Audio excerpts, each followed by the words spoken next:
All right. Thank you so very much, and good afternoon to you all. Thank you for joining NCB Cayman Capital Markets Limited for the first in our series of monthly webinars called Legacy in Motion. We're excited to have you here as we kick off this initiative aimed at providing you valuable insights and expert discussions. Today's session is hosted by Robert Wieland, or NCB Capital Markets Cayman Portfolio Manager, who has had over 10 years experience in the financial markets. Robert will be guiding us through how will Trump's presidency impact your portfolio. With his experience and deep knowledge, we're confident that you'll gain valuable insight to help us all navigate this financial landscape. We encourage you to stay engaged, ask questions, and to make most of this interactive session. Let's get started. Over to you, Rob. Hey guys, good afternoon, good evening. As Maria kindly said there, very nice intro. I'm Robert Whelan, and one thing I'll say from the previous, we had a webinar at 8. I'll try and tone down my Irish accent because apparently it was a little strong on the last one. So hopefully everyone can understand everything I'm saying. And yes, I will just mention just the start of this recorded session. And if you can, please, just to start off, just write in the chat anything that you're interested in around the financial markets, whether it be equity performances, gold, and we can pick it up just so it's there, and we can. I might touch on it, but we'll probably touch on it at the end through questions as well. So let's see here. I'll try and share my screen. Get going.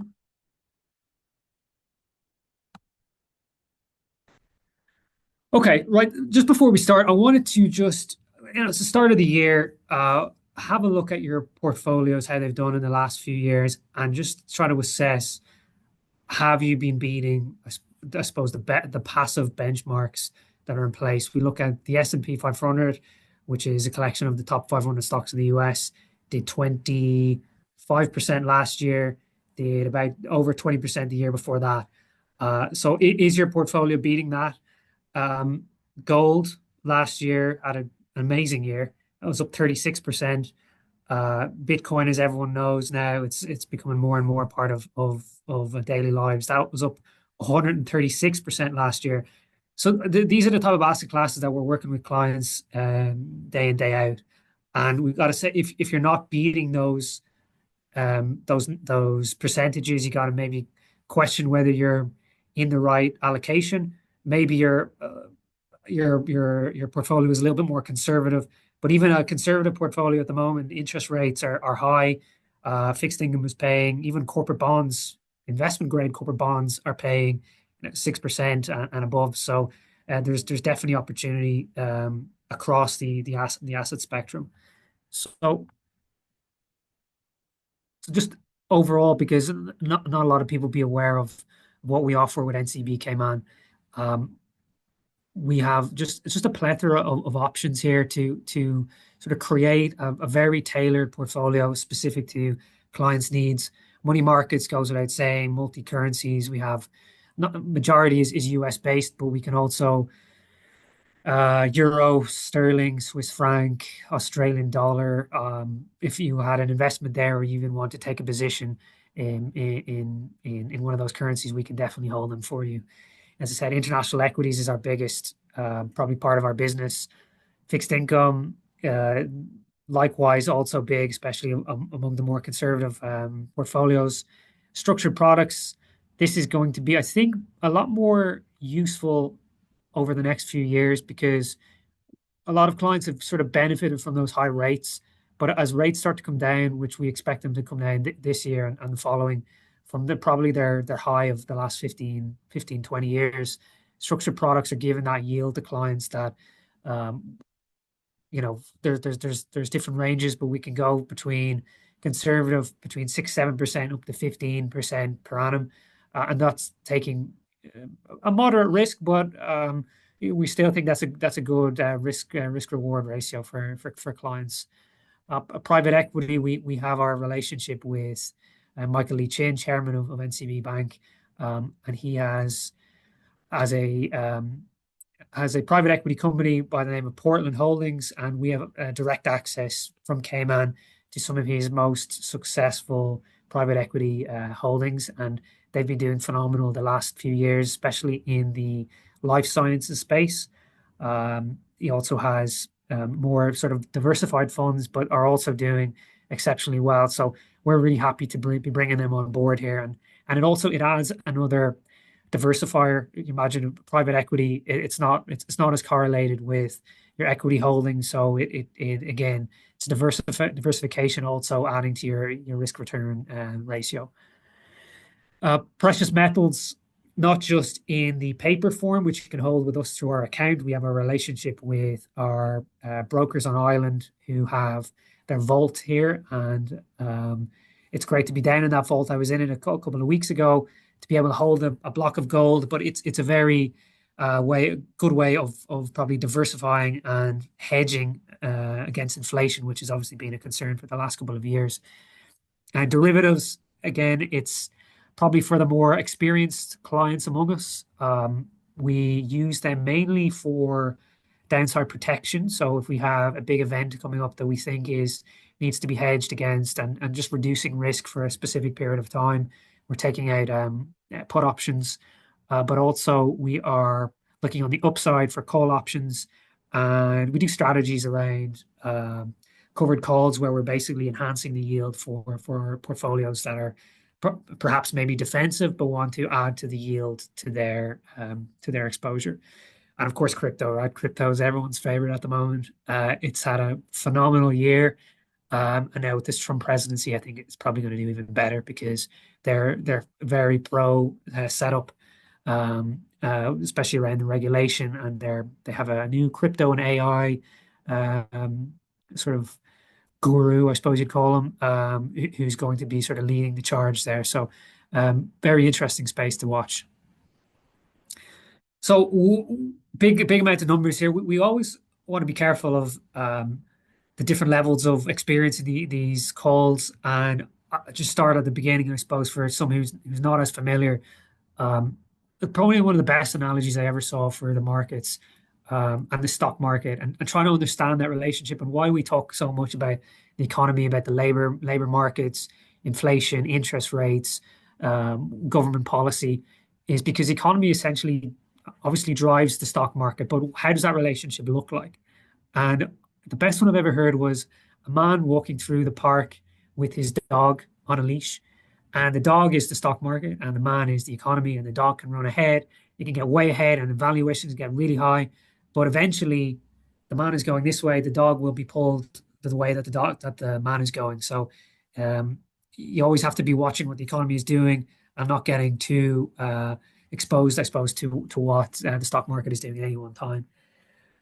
And presidential election obviously was a great start for equity markets. We started extremely well after President Trump was elected. But before we get into the policy behind it and where we see value, for our longer term investors, I just think it's just so important, especially for retail clients who probably get a little bit too focused on, oh, my guy didn't win, or the girl that I wanted to win didn't win.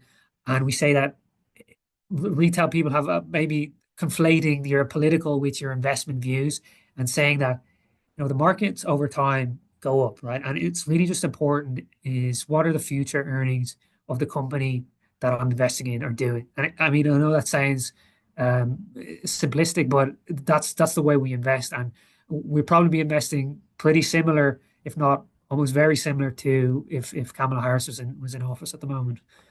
And this is a graph here that just sort of illustrates that point that whether there's a Democrat or Republican in office, the market goes up over time. And if you said, okay, I'm not going to invest because I don't like Trump, or I didn't like Biden, for example, you would have lost, as I said at the beginning, those 2 years of 20% plus 20% gains. And that's not even being an active manager. That's just passive S&P 500 performance. So we'll just talk about then the pros, I suppose, and cons of the presidential election. And with Trump, deregulation I think, is going to be a huge part of it. And I'll just go back and say that overall, I think that we are looking at all the policies. It's probably that the Trump presidency is pro-growth and it is good for the stock market. There is nuance behind that, and say, okay, certain areas are better and certain areas are worse. But overall, there's going to be a huge amount of deregulation, not only in the oil industry, which I think is positive. AI and crypto, I mentioned that. They want to be the leaders, and they are the leaders at the moment, but they want to continue that, and China is catching up.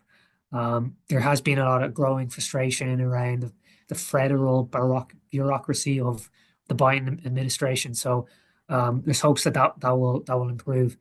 The tax cuts, then, we know that in 2017, during Trump's first presidency, he reduced corporate tax rates from 35% down to 21%, which was very, very good for markets.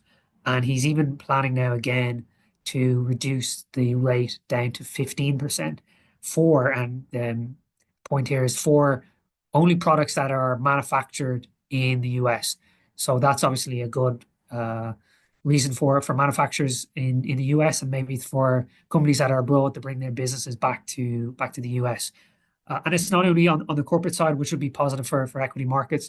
It will also be the consumer. He wants to remove taxes on tipping. Whether that goes ahead remains to be seen, but that will also increase consumer spending. People have more money in their bank accounts, more spending, and we know the US economy is 70% consumer driven, or the consumer is the biggest part of the economy. The savings Doge, some people might have heard of this. This is led by Elon Musk, the Department of Government Efficiency. It's a new body agency, although it doesn't have any legal power. The idea here is that it will put pressure on the local senators to, okay, well, in my jurisdiction, they're spending X amount of money on possibly wasted money. And then that should cause a sort of an uproar, and maybe a reason to say, okay, we need to cut this spending, and it works that way from sort of the public's perception. So, and then I'd have to mention here the Fed, because I know it's not Trump related, but the Fed beginning to cut rates is just so big, because you think about the amount of people that moved over to fixed income over the last couple of years, because they were just, okay, I can get my 5%. I don't need to be in equity markets. And now that those rates are going to start coming down, capital flows are going to start flowing back into equities. And it's not only like from the investment side, it's also businesses. They say, okay, I mean, I can invest now, borrow money. I don't have to borrow at 5-6%. I can borrow it at 2%. So that's just, explains why there's the equity markets generally do well when rates come down. But again, there is cons, right? We know, sensitive topic, but the deportations that we're seeing, he has said at the moment it's all people that have come into the country illegally, and let's see if it is starting to happen.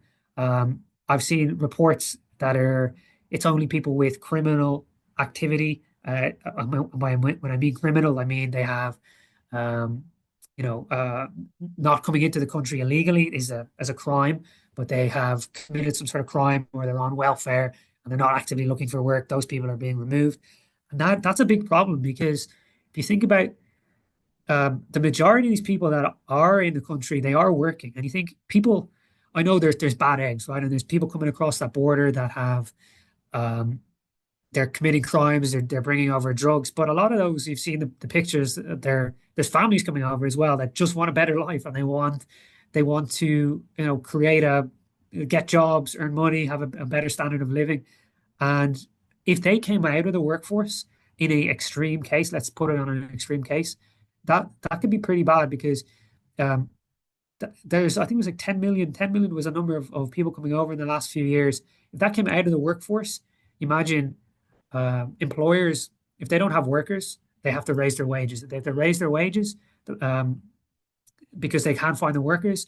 prices of goods and services go up as well because they've raised wages. And you get into this, what's called a wage price spiral. And that's what we had similar in the 70s, where uh, rates or wages were going up, prices were going up, and we couldn't get out of it because there wasn't a right relationship between the labor markets. So I don't think it will. I think we'll have to just watch it carefully. I don't think we will get to a situation where there'll be mass deportations, and it has started a little bit, but we just got to watch it very carefully. Tariffs again is the other part of that equation, and it's hard to know at this point because Trump is so he says one thing on Twitter or on X about his policies, and I'm going to tariff Canada, I'm going to tariff Mexico. I think Colombia was on the weekend, the European Union, China, of course.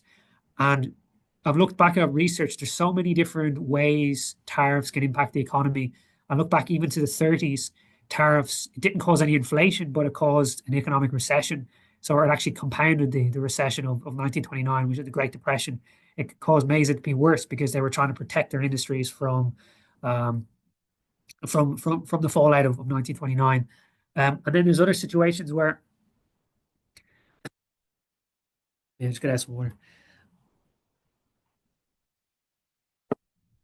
Sorry about that. There's other situations then when the uh, it can cause inflation, where you see prices of goods go up, and for example, if you tariff oil is so involved in the economy that you imagine oil prices go up because we put a tariff on Canada, then the price of transport goes up, the price of goods go up. So it really depends how and where those tariffs are, and that's what we'll be watching carefully in terms of our asset allocations for clients. So if I go then to how equities specifically have done, and we can see there just in the green that the US has been the standout performer over the long term, 15% annualized, 15% every year for the last 5 years annualized. And even last year was 24 and 3/4%. Um, China has had a good year last year, and that's because they decided their economy is in such a bad state. And you can see that from the 3 and 5 year annualized returns. If you invested in China in the last couple of years, you've lost money. Like there's no other way. Alibaba, Tencent, all the big tech names, Chinese names have just they're underwater from the last 5 years. So um, and that's because their economy's in a bad situation. They've kind of over leveraged. They have a property oversupply. They have kind of a high amount of debt in the economy, and they don't spend. Their consumer is very much very cautious about how they spend money as opposed to the US economy. But that has, if there's no spending, they've no certainty. If there's no certainty, they're actually in deflationary environment at the moment. Now, the reason for that green spot, that 28%, is because the Chinese government announced, CCP announced last year that they were going to do the biggest stimulus since 2009, so since the great financial crisis. And that had caused that boost, but they're still a lot lower than they were a couple of years ago. Now, I think maybe, especially with some people might know about DeepSeek, the last few years, Chinese technology is not as far behind as people think. And this could be a sort of a bottoming pattern.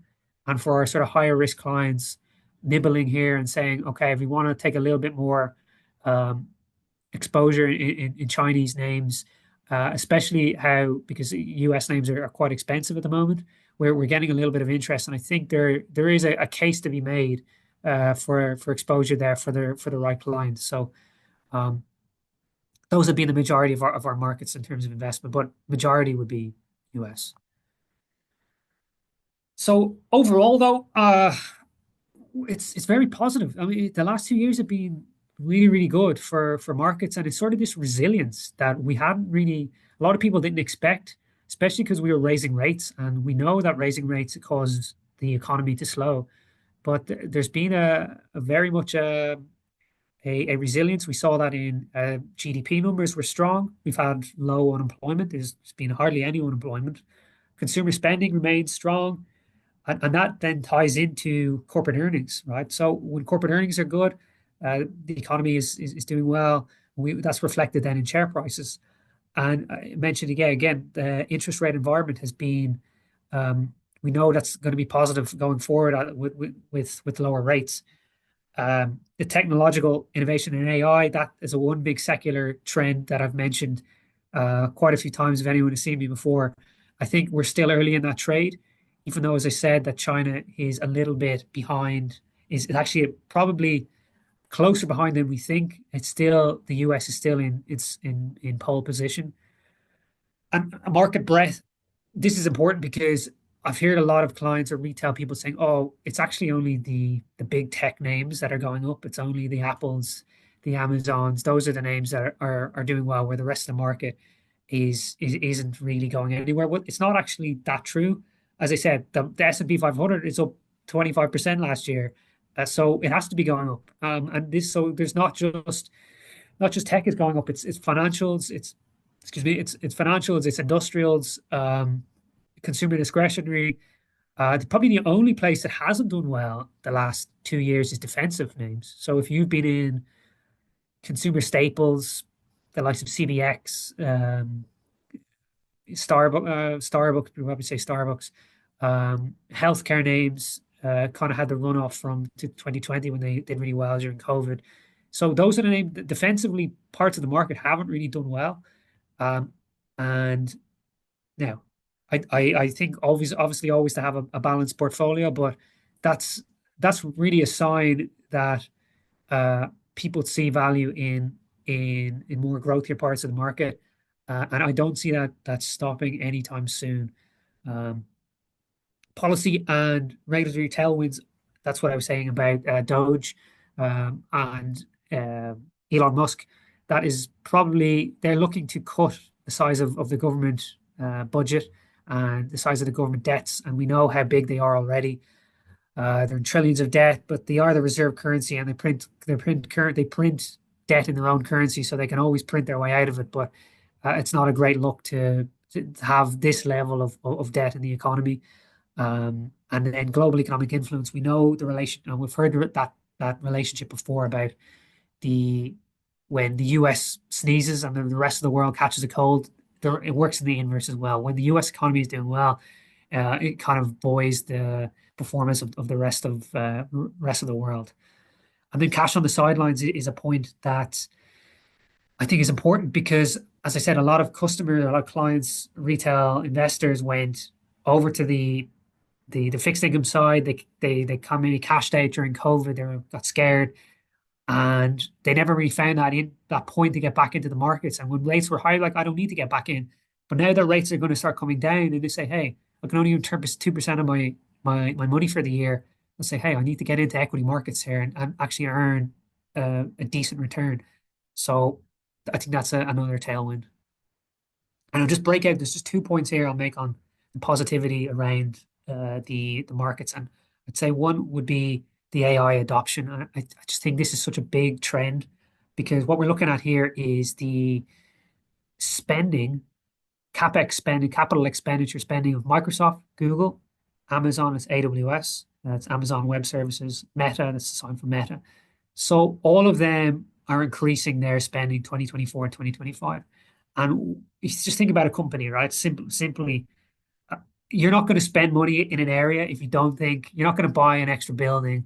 You're not going to hire another couple of workers. You're not going to put the money into research if you don't think that you're going to get a return on capital there. So we watch the spending of these big tech names very carefully, and they're highlighting to us that they don't see a slowdown. So we're following that, and we think that trend will continue.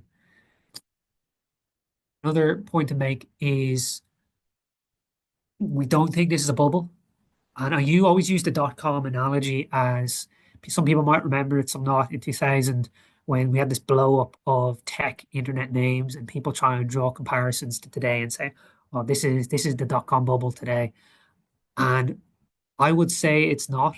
Where it might be there in a few years, we're not there yet. And the reason we say that is because NVIDIA, as some people might know, is sort of seen as the poster child for this AI secular growth theme. And Cisco was the version of NVIDIA in the year 2000.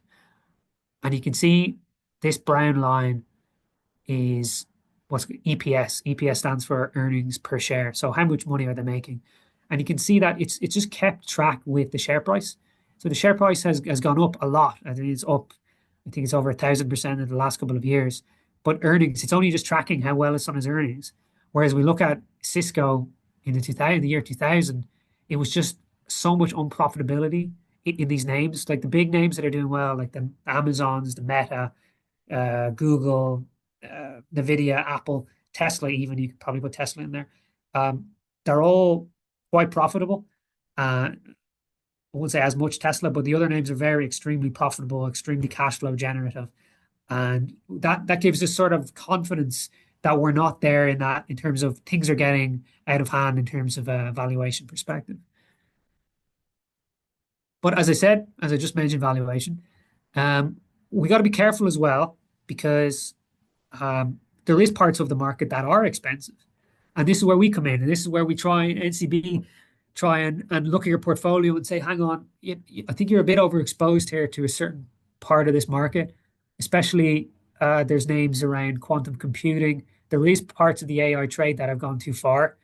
And it's always about right sizing your portfolio. Do you have enough exposure? We had a client on the last call who mentioned about, oh, I have exposure to all these hardware NVIDIA, hardware AI names, NVIDIA, Broadcom, CMG, all these names that were very much you're overexposed and wondering whether they would go up or down. And it was probably the portfolio was too much exposed to those names.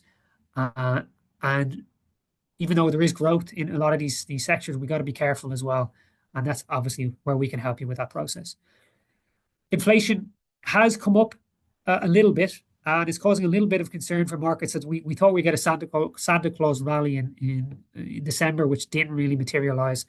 And some people are saying it's coming back. I would of the opinion that it's not a risk factor when you take it into consideration just how they calculate CPI, which is Consumer Price Index. I don't think that is a concern, even though we've had a few sort of more stronger prints. I think it's seasonal, so it's something we'll be watching carefully. Geopolitical risks. We had 3 sort of conflicts, you'd say, going into the last 2 years. We had Russia, Ukraine, Israel, Hamas, and I suppose you could say China, Taiwan was a little bit of no conflict, but unsettling sort of news coming out of that part of the world. Now, whether Trump sort of comes at it from a position of strength, there was no wars. One of the key points I made in one of my last calls was Trump. There was no war started under the Trump presidency. So will he lead from that position of trying to stop these conflicts, a sort of position of strength, maybe even a bullying type of, we're the biggest economy in the world, we can tariff you, we can do lots of sanctions to sort of create the environment where it brings about peace. Remains to be seen, but one of the key points for an investor, I suppose, is that it's probably not relevant at that size. One of the charts, just like the S&P for the presidential election, the market goes up. So you just have to not use those volatile moments to add to your portfolio and not read too much into how that can expose you, because unless it's the US getting involved in a major World War III type scenario, I don't see the market, an Israel-Hamas conflict having an impact. And now there's actually a ceasefire at the moment. So let's see if that continues. Overconfidence, this ties into the valuations. We could see that perhaps being an issue. Earnings disappointment hasn't been so far. We had the bank earnings for this quarter, or for quarter 4 of 2024 last week. Banks had great results. I mean, just phenomenal. It was Goldman Sachs, Bank of America, JP Morgan, all sort of came out with excellent reports. And not only that, what you'll find is we find by looking at the bank earnings, you're not only getting a look at the bank themselves, you're looking at the consumer and see how is the consumer doing in terms of their health. As I said, this consumer is the economy in the US. And the consumer is fine. The credit card debts is not beyond the realms of extreme. Overall debt levels are fine. The consumer continues to spend. There is a little bit of a pressure at the lower end consumer in terms of probably inflation is having a more of an impact there. But overall, it seems to be fine. And global economic slowdown, I don't see a slowdown coming up this year. I said the U.S. economy is too strong, and it's not something that we're seeing in the pipeline at the moment. I bring up this chart because this is so important and people always show this to me as a reason to not invest. And what we're looking at, have a look there at the blue line, which shows the household allocations to equity in the US. And you can see there 48, 48. We have the same percentage of allocations as we did in the year 2000, which would make you think, oh, wow, people are over allocated here to equities. But I would push back on that point and say 25 years ago, equity investing wasn't as big as it is now. You think about the apps, you think about Robinhood, interactive brokers, how easy it is to just have a portfolio on your phone and invest. And that has just opened up the market. So I think there's a lot more, people are investing a lot more now, their wealth through equities. And I wouldn't be afraid of that allocation at the moment anyway. I think it's just a sign of the times. It's just the way that the market is going. And this is just showing as a measure, it's called trueflation. It's a measure of, this is where the inflation back in 2022. But we can see now we have this little uptick. But I think this is going to continue to go down. We're not going to be back in the situation of 2022 at all. So bond performance, I know some investors are growth focused, others are really just focused on the fixed income markets. I want to know what they're doing. And what I'm showing you here is the Treasury yield curve in the US. So what rates you can get on US Treasuries. And it's important because corporate bonds on top of this, basically this will be the trend for corporate bonds as well, just with a premium. So for example, when you see 5.4 here for a corporate bond, that would be 7 or 8%. And the same down here, if it was down at the 30-year, it wouldn't be 4%, it would be 5%. So this is where we can just assess the whole entire bond market performance. And the yellow line there is looking at the curve at the start of 2024. And the green curve is looking at it yesterday.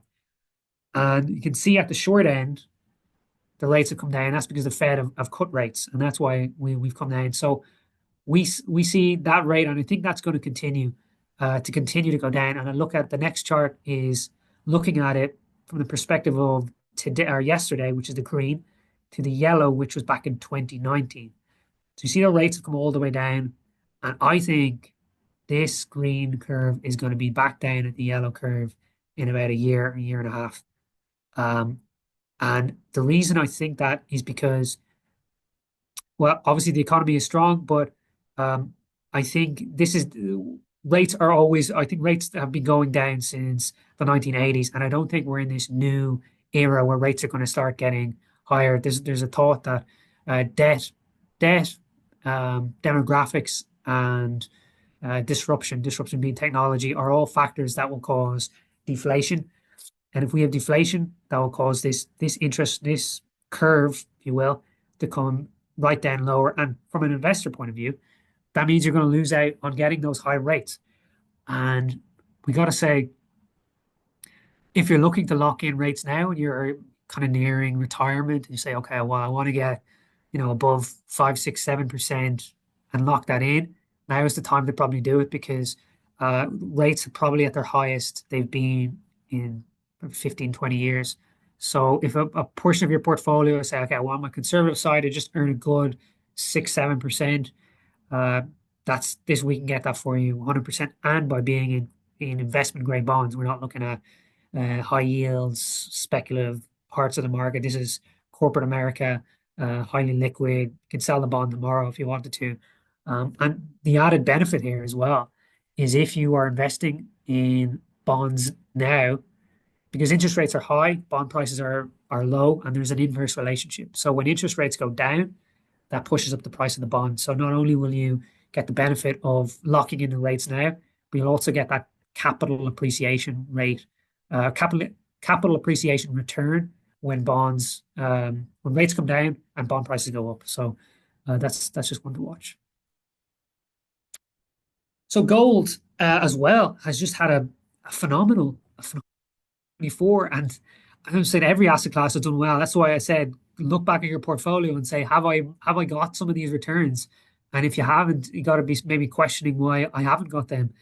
And I mean, that's our job to set up these portfolios for you. So, and the reasons, I'll just give you a couple of reasons why I think we've done so well in gold in 2024. Obviously, it's not every year, right? We see 21, 22 has been pretty flat, but why it's done well in 2024 and perhaps could continue in 25. The gold is inversely related to interest rates. That's a sort of a general relationship that holds. So when interest rates are about to go down, gold goes up. So all throughout 2024, we saw inflation coming down. We know interest rates are going to come down, and that's why gold has done so well. And with interest rates going to continue to come down in 2025, that bodes well for the gold market. The another point would be that the global south, people might have heard of that, is the sort of the enemies of the West, if you will, the Iran, Russia, China.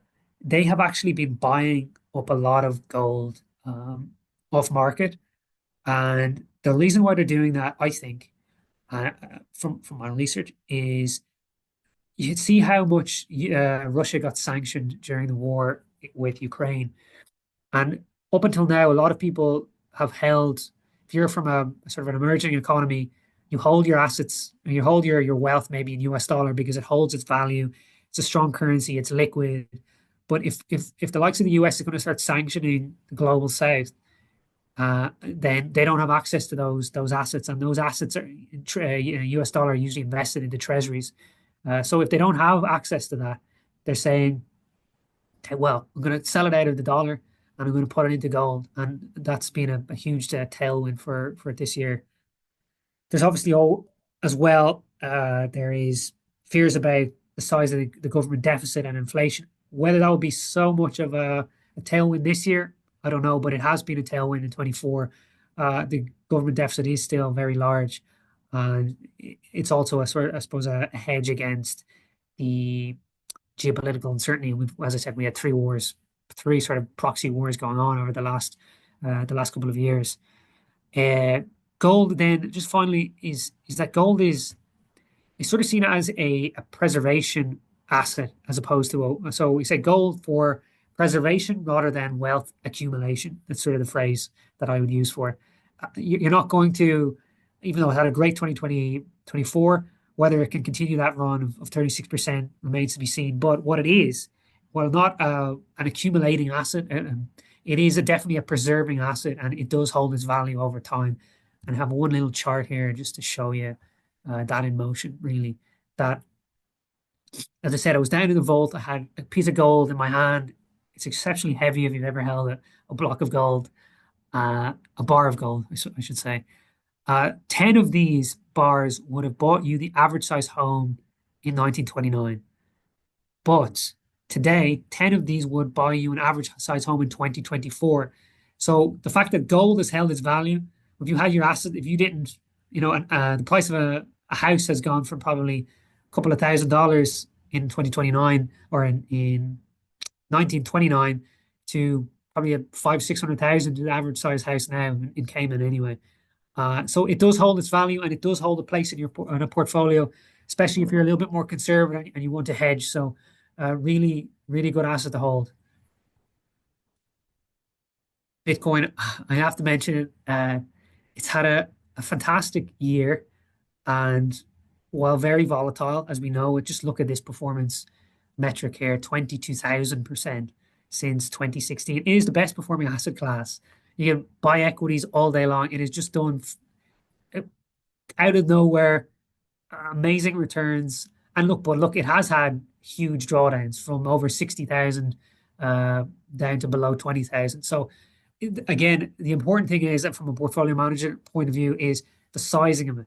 We're not putting our entire assets and not putting our entire nest egg, but we do start to think now, especially because of the amount of institutional adoption, I suppose you'd say, of this asset class, that we'd want to have exposure around maybe the 1 to 3% mark. Now, it's not right for every portfolio. Again, some people want to be a little bit more conservative. You're a little younger. You want to take a little bit more of a growth outlook. If this is a long-term portfolio, you don't want to touch it. You don't want to go near it for 20 years. I'd have a look at this on a small scale. And although it still acts like a tech stock in that how it's meant to be a hedge against inflation, and probably a reason why it's gone up so much, because rates, as I said, rates are coming down. They believe that the U.S. economy will continue to print money, and Bitcoin will continue to go up. So because it has a fixed supply. That's an important point. So it's right for the right individual and the right portfolio, and it's an amazing asset class.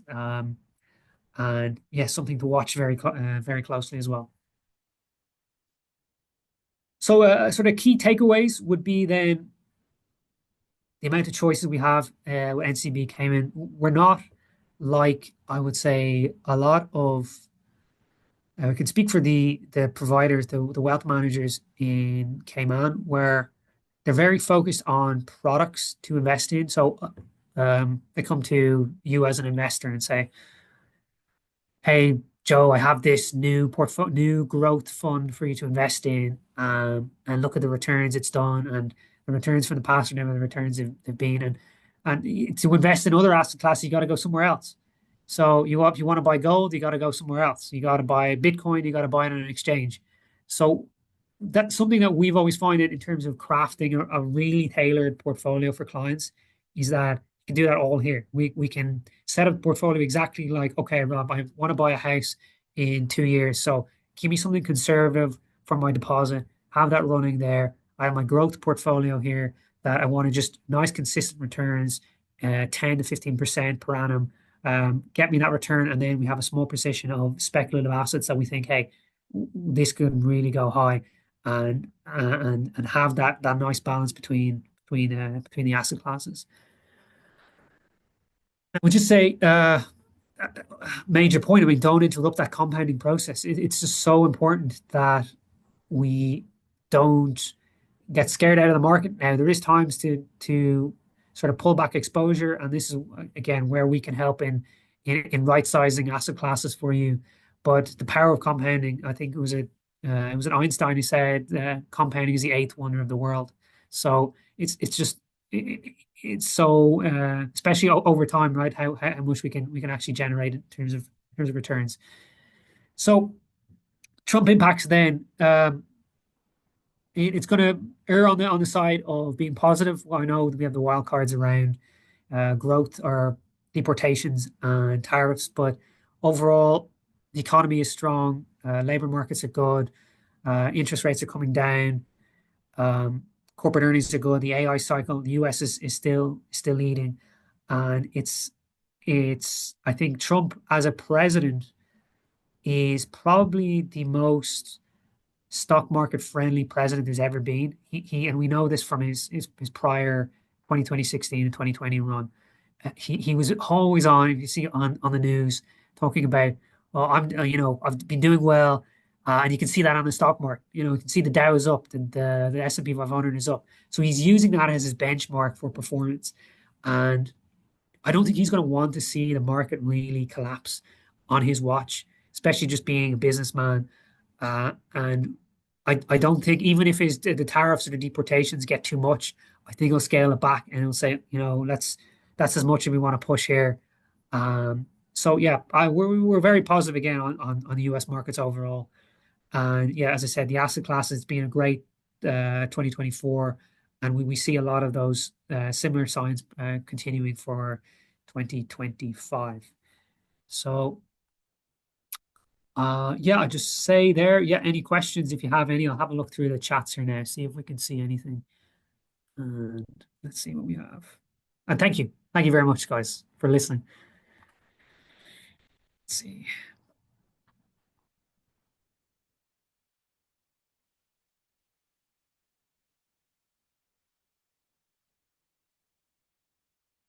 I have to stop sharing my screen for 1 second.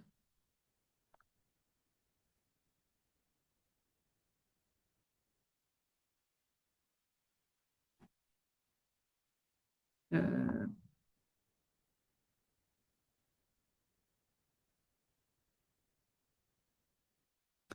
okay, so first question here around, will the onset of BRICS widen the investment markets? I think, firstly, I mean, to talk about the dollar is just the key currency of the world. And people, I think the US media and the West media kind of overplays the risks that we have from these BRICS nations. And if you look at global trade, I think it's something like 60% of global trade still happens in the US dollar.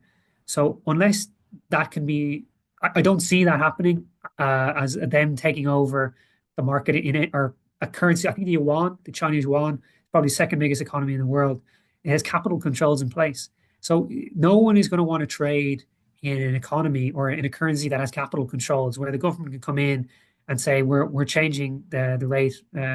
We're buying currency. We're selling currency in order to change the value. It's just it's a CCP. It's the Communist Party um, way, and I don't see them that changing anytime soon.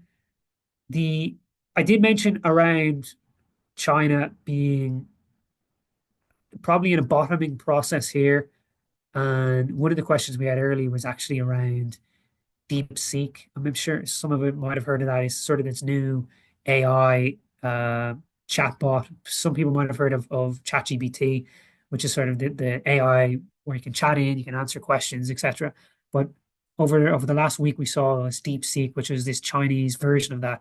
I think that caught the market a little bit by surprise, and there's questions around its how much it was costed, and but there's no doubt they have it's good technology. And now it depends on how much it costs them to get to that level. But there was a sort of a surprise from Silicon Valley. They said, you know what, the Chinese guys are actually a lot further along than we thought. And the valuations are incredibly cheap. I mean, depending on there is risk there, but Chinese markets are so cheap. I mean, Alibaba, which is, I suppose, the Amazon of China, is trading at something like 10 times earnings for a growth stock. It's probably growing at 10, 15% per annum. And it has a PE of price earnings of 10.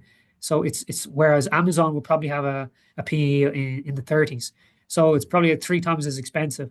So whether we're in that bottoming process at the moment, and for higher risk investors, there is perhaps a reason to invest there. So it's let me look at the other ones. Brazil have a bit of an economy at the moment. It's very commodity focused economy. They have a lot of debt problems at the moment. If you look at their or spending, I should say, their President Lula, Lulu, I think it is called, President Lulu. He doesn't want to cut down on any of his spending plans for the.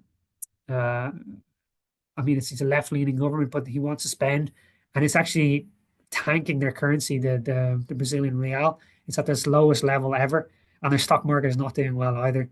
So I don't see a risk there. India had a great 2024. I think it's very expensive though for a BRICS nation, and I wouldn't be putting my money there at the moment. We actually took off a bit of risk last year for clients in India because it'd done so well and it was getting too expensive for the risk of an emerging market. Um, so let me see here. Comment. Let's see. That's hopefully that answered the question. Let's see here.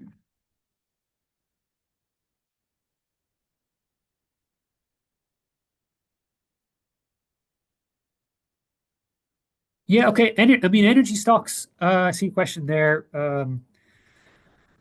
I mean, we're in this sort of strange environment because the economy is so strong for energy stocks, which would be a reason for high. Or I presume we're talking about fossil fuel sort of energy, oil, gas. Um, what I don't think we'll have, I'll just go back and say, we're in this environment where the economy is strong, extremely strong, which should be a high demand for oil prices for it to do well. But then at the same time, Trump wants oil prices to be low and to continue to increase supply. So it's that trade-off between the two, of whether we think I think they'll define from the deregulation would be the part of and opening up more pipelines and more renaming the Gulf of Mexico and the Gulf of America just tells you the plans they want to do then in the Gulf of Mexico from an oil perspective. So I think they will do okay, they'll do fine, but I wouldn't be overly obviously from a diversified portfolio we have exposure, but I wouldn't be having a large exposure. But the names are not going to do badly, I don't think, in 2025 with a Republican in office. The If I look more at the renewable names, the renewables and I suppose you probably put nuclear as renewable as well. They're going to do well, and they've had a horrible 20. They've probably one part of the market. If you were in renewables the last 2 years, you would have lost money. And the reason is they've been caught up by higher interest rates. The businesses are very capital intensive. We have to build out the wind turbines. We've got to build out the solar panels. We got to modernize the grid so we can accept certain energies. More nuclear power needs to be built. And not only that, there's so many subsidies in place for a lot of these companies from the governments around the world to try and get us into this clean energy environment. And I think it is I definitely think clean energy is going to be more and more of a part. Probably I would, if I was to say where I'd be betting now is nuclear energy, because not only we have the demand at the moment, the likes of wind and solar, it's unpredictable. Right? We've seen there's reports out of Germany last couple of weeks where they didn't have there was no sun and there was no wind, and they didn't have any energy, and they kind of gone too far down the path of renewables. And nuclear is consistent, right? It has that consistent energy, and not only that, it has a big part to play in these data center revolution from AI. And AI is going to be as we know, I think it's going to be a huge part of the market. And nuclear energy have a company I look up as Constellation Energy, even though they had a fall there in they had a fall at the start of the week. They're one of the biggest nuclear names. CEG is the ticker, and I think they're going to do very, very well because they've signed up some big contracts with the big tech names to provide energy over the next couple of years. So I think overall, I would probably say nuclear energy, there's a place there for probably growth. Renewables hasn't done well, watching for a bottom. And for oil and gas, I think we have sort of two opposite sides there. I think they'll do fine, probably go up with the general market level, but I wouldn't be betting on them to bank some big returns over the next few years. Let's see what else we have.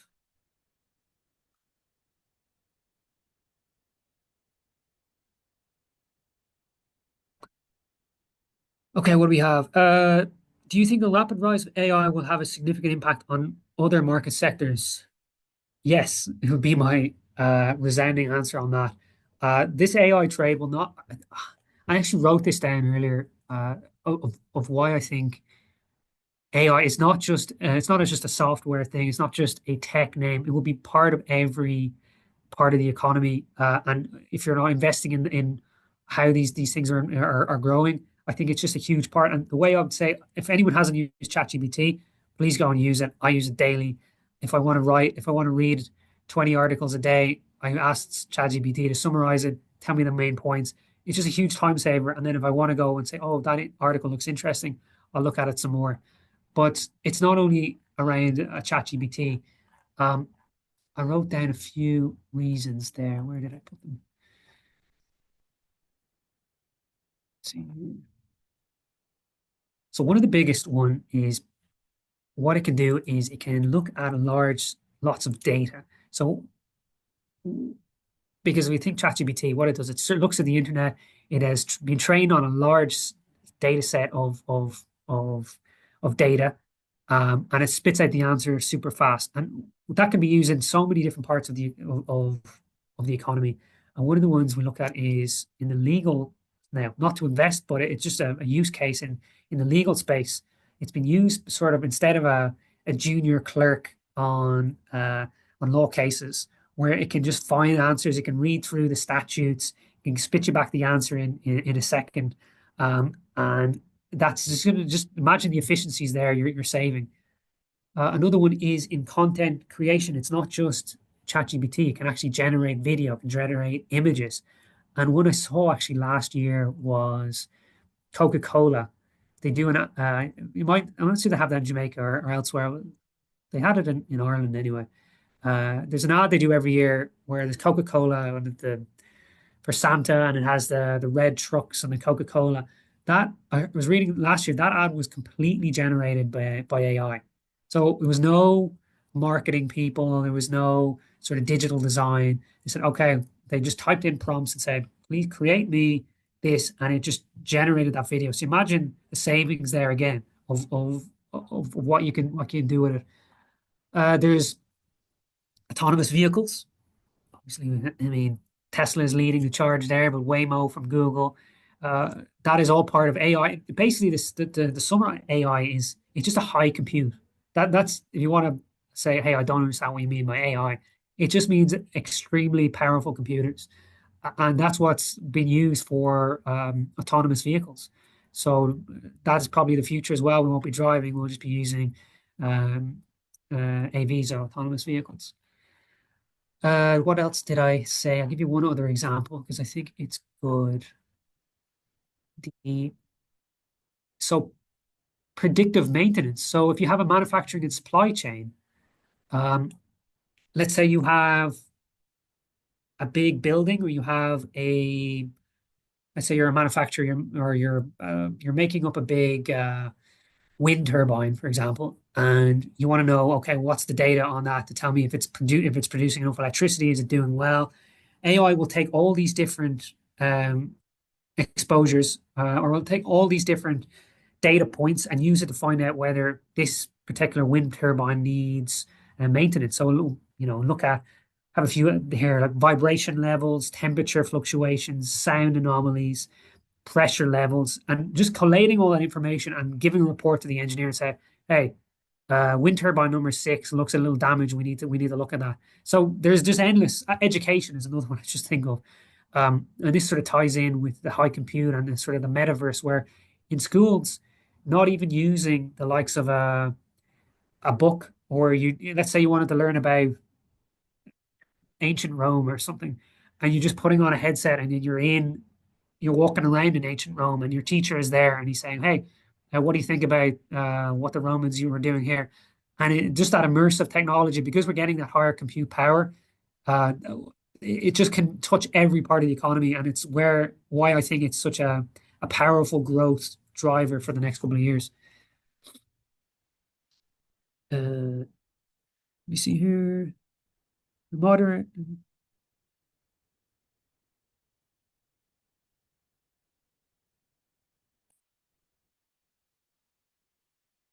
So a moderate investor getting ready to tap into US equities. Would you recommend purchasing shares outrightly? Which particular stock sectors? I mean, this is what we're here to help for. We can have that conversation and sit down and say, uh, what's right for you? Some ETF, exchange traded fund, might be right for some person.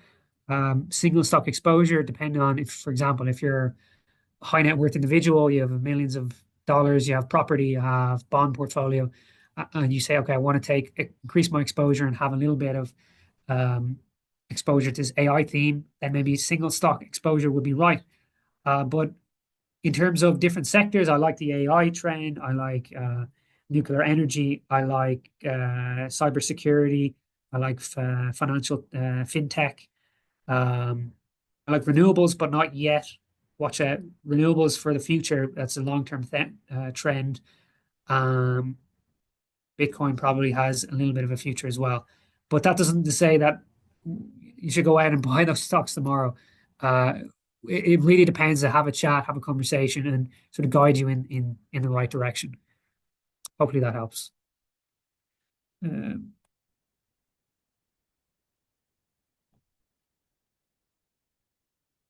Okay, so around Bitcoin, say repeat what you were saying around the relationship between Bitcoin and the US dollar. It appears to have a very speculative asset. What do you see as a key factors impacting its price movements, if any?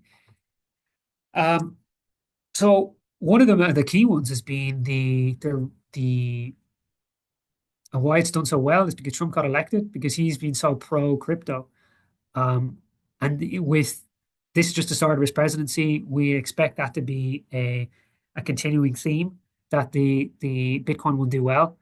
The fact that it is a finite supply, it is only 21 million, excuse me, it's only a 21 million coins will ever be produced. So it's not like the US dollar where you buy, you invest in something, you have US dollar, and then 10 years later it's worth half the amount you had. It will always be only 21 million Bitcoin. So that's another tailwind. Again, then we have the institutional adoption. We have not only the retail investors, we now see the big guys, the big dogs coming in, the Black Rocks of the world, the big fund managers, that they're investing in it. So that just kind of institutionalizes it and creates a okay, well, this is something that perhaps we should be looking at if the big guys are looking at it. Um, and I would probably say on top of that, those would be my main reasons for holding it. Again, it's not an asset class that I would have a large exposure to. And it probably you would say it is speculative. And it's hard for me to say that because it, I look at companies all day and like analyze cash flows and say, okay, well, this company, its profits are going up, its sales are going up, its debt is going down. That seems like something I can invest in. But Bitcoin, like, it doesn't produce anything. So why would I be holding it? And one of the key things I look at and say, do you think we'll ever be in a world in 20 years where Bitcoin is not around? And I sort of made that judgment recently and said, I think we're past that point where Bitcoin has had 80% drawdowns and it's survived. It's had almost, and people say it's gone, it's never gone, and it's come back every single time. And the way the world is going to be more financialized, everything is getting more digitalized. It's called the digital gold. It's just becoming a more of an asset class that uh, I think on the speculative side, right? But to have that, okay, we want to have to diversify our exposure, have a little bit and say, okay, I'll put my 2% in here. And if it doesn't work, it doesn't work. But the upside, as I said, went back to the chart, it was 22,000% since 2016. So it's not money that's going to break the bank for me personally, but it's something that say I want to have a little bit of a exposure, see where this goes. So hopefully that helps. I think that's it. Let me see before you go.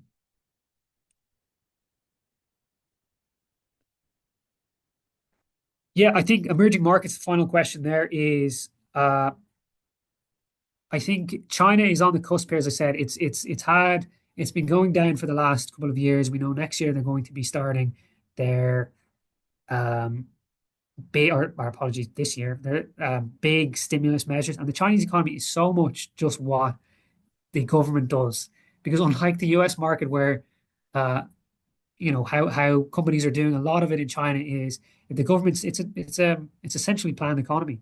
So what the government does, what they stimulate, and we saw that that's why the market was up 28% last year because they announced we're going to start stimulating next year, this year.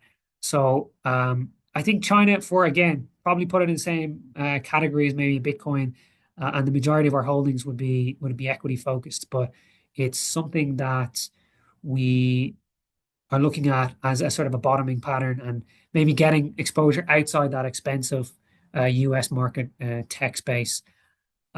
Europe is a little bit, I know it's not emerging market. Europe is a little bit in the doldrums at the moment. It has no real AI. Um, it has kind of old world industries like banking, mining. It doesn't have any of those tech names. That's why the US markets are just far out past them. India, as I said, probably it has a ways to go. It's just been expensive. I just wait for it to cool off before if we're looking further there. So um, I hope that's really it. I'd just like to say thank you very much to everybody for joining. We have more Wealth Wednesdays coming up, so please keep an eye on your emails for them. I've just popped up my email address on the screen there, so take it down. And again, if you want to set up a tailored portfolio that we can get some good returns for you, please do give me a call or an email, and we'd be happy to help you create that for you. So thanks again, and see you on the next time.